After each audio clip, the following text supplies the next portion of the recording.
Today, we're gonna talk about training intensity. How hard should you go in the gym? Should you push to failure? Should you not? Let's get into it.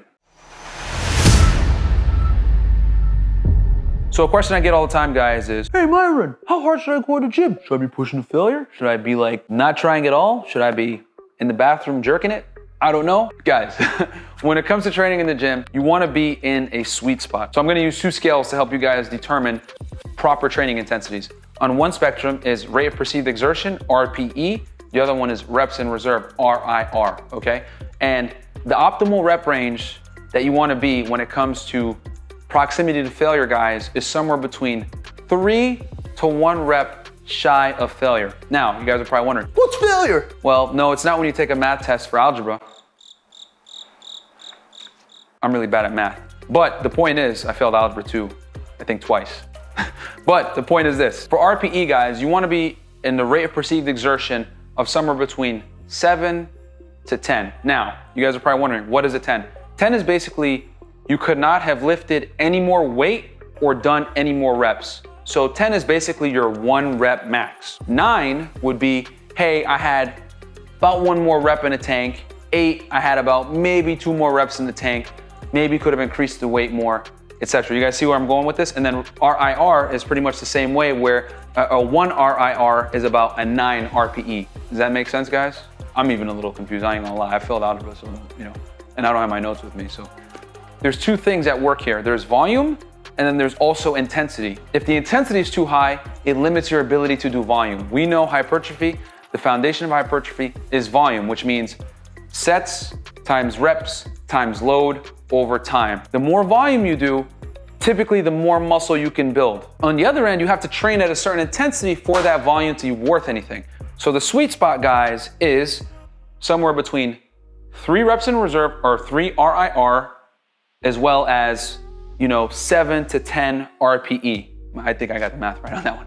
So you guys see how they they blend together in a way? And I'll give you guys an example. Let's say you could do 100 pounds, okay, for 10 reps, okay, as your max. You go in and you do 1 set, 10 reps, pretty much hit failure, right? And you get your 10 reps at 100 pounds. Then you do the second set, you're only gonna get maybe 6. Then you do the third set, you're gonna get maybe 5 or 6 again. So let's say you go 10, 6, 6. That is 22 reps at 100 pounds, okay? 22 times 100, Roberto, help me out here. How many?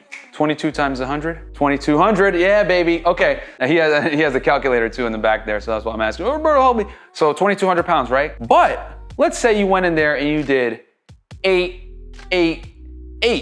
24 reps at 100 pounds. Now you've done 2,400 pounds of volume. Who did more volume? Now you compound that over a week, over a month, over years, you're doing more volume, working a tad sub maximally.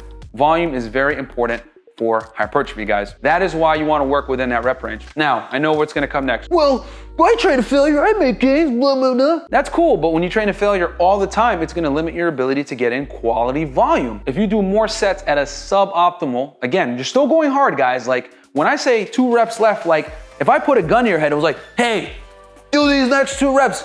You would literally only be able to get those 2 reps, okay? That's what I'm talking about. I'm talking about true failure. If you're working to true failure all the time, there is no way you're gonna get in the adequate volume required for hypertrophy, guys. And remember, we're talking about looking good naked here, okay? Like looking good, on the beach, you know what I'm saying? Being shredded like this. I need a shave. Roberto, cut that part out, okay? Anyway, well, with that said, if your goal is hypertrophy, maxing out aesthetics, guys, then you wanna work volume. Okay, now, I know what you guys are probably wondering. Well, when can I take sets to failure? Excellent question. You can take sets to failure, guys. Let's say you're doing a cycle, okay? Maybe 3 weeks on, 4 weeks on, whatever it may be. That last week, right? That 3rd or 4th week on your cycle, where you have a deload coming up, and a deload is basically a week where you're working with 20% of your 1 rep max, and you're basically going through the motions, or you just take the week off. That last week prior to your deload, take sets to failure. You know what I'm saying? Because you're gonna have the adequate time to recover and then super compensate when you come back after that week.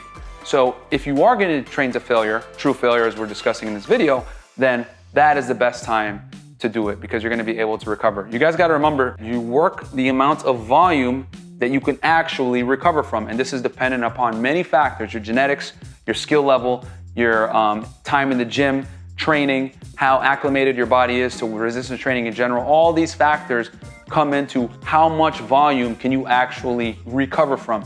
And you want to be working right in before that red line, okay? Because once you hit that red line, boom, diminishing returns start to come. Start to lose gains, start to get smaller. But you guys get the idea, all right? So recap, training intensity. You want to be working somewhere between RPE 7 to 10, 10 being your max, okay, your 1 rep max, and then 9, maybe 1 rep left in the tank, 8, maybe 2 reps left in the tank, whatever. And then on the RIR side, you want to be working somewhere between 3 to 0 reps left in reserve. So you see how the two tie beautifully together with numbers and stuff like that I'm terrible at adding and subtracting.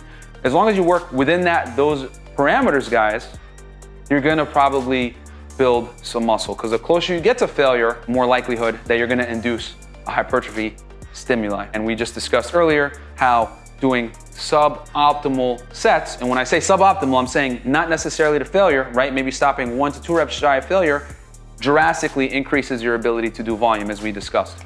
With that said, guys, share this video with a friend that always takes sets to failure or has no idea what it means to train with any type of proper intensity. Don't forget to like, comment, subscribe. Roberto's kicking me out of his house right now. Get my free ebook, Unplugging from the Matrix of Fitness and Game, and I'll catch you guys on the next one. Duh! I couldn't even get my leg up there. All right, whatever. I guess we cut it there. Yeah, all right, I'll see you guys on the next one, man. Peace.